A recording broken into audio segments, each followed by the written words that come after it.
আপনারা দেখছেন বাংলা এগিয়ে। বাংলা এগিয়ের পক্ষ থেকে এখন এসে গেছি এইন্টালি বঙ্গীয় সমাজ দুর্গা উৎসব কমিটিতে।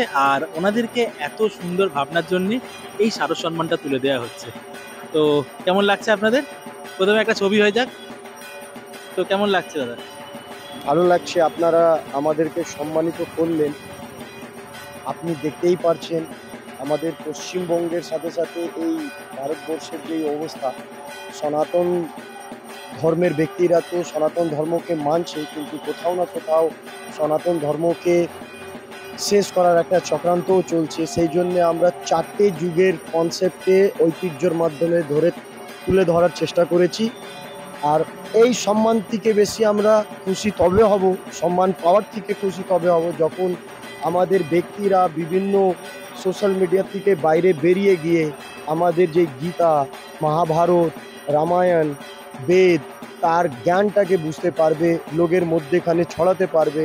আজকে ফেসবুক খুললে লোকেরা টিকটক দেখছে, বিভিন্ন এন্টারটেনমেন্টের জিনিসগুলো দেখছে, কিন্তু যেইখানে শ্লোক, ধর্মীয় যেই শ্লোকগুলো হোক বা শাস্ত্র, সেই জ্ঞানটা রাখছে না।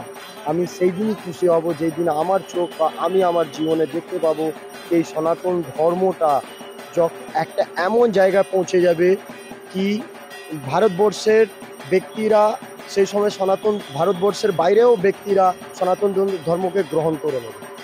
কারণ এই জন্যে বললাম কি 193টা দেশের মধ্যে একমাত্র দেশ ভারতবর্ষ, কিন্তু ভারতবর্ষের যেই ধর্ম সেই সব জায়গায় পৌঁছতে পারিনি বা ধর্মকে আটকে দেওয়া হয়েছে।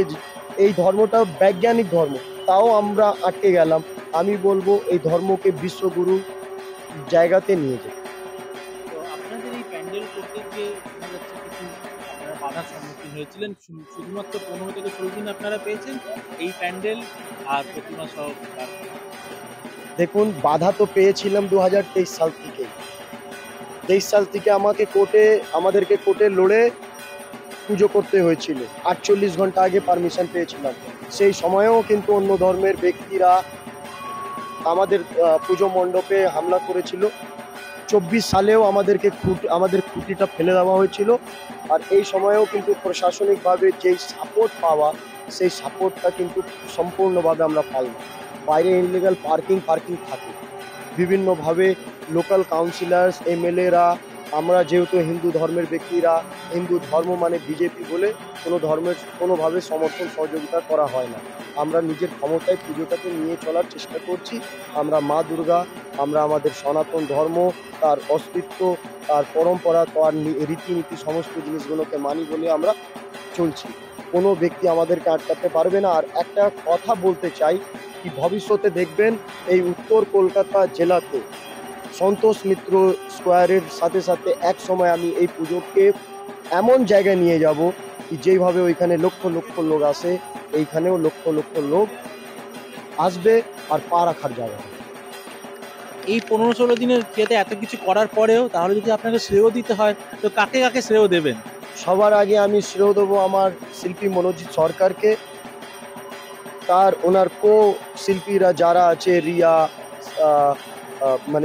তার সাথে আর যারা আছে, তার সাথে সাথে আমাদের এই কমিটির সদস্য সুরাজ, দীপক, প্রতিমা, প্রশান্ত দে, কল্যাণদা, তার সাথে সাথে আমাদের স্বরূপ দা, বিপল পরেল, বিকাশ সাউ, আর সুরাজ প্রজাপতি, বিভিন্ন ব্যক্তিরা যারা খেটে খুঁটে সমর্থন জানিয়েছেন।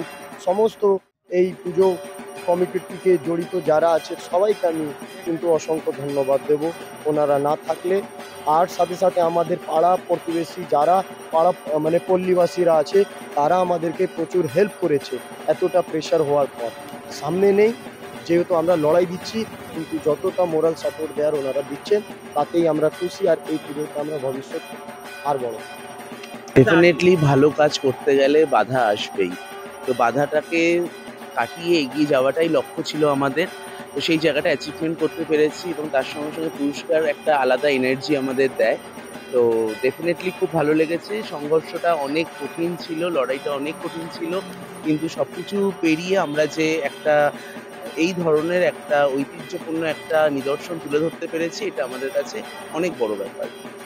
কমিটি বলবো না, এরা আমার বাড়ির লোক, ঘরের লোক। কারণ হচ্ছে কমিটি বললে অনেক দূরত্ব তৈরি হয়, সেই দূরত্ব একদমই নেই।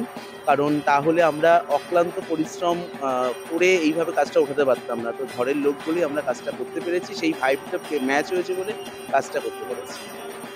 ইন্টালি বঙ্গীয় সমাজ হেফে ইন্টালি বঙ্গীয় সমাজ হেফে সমাজ হেফে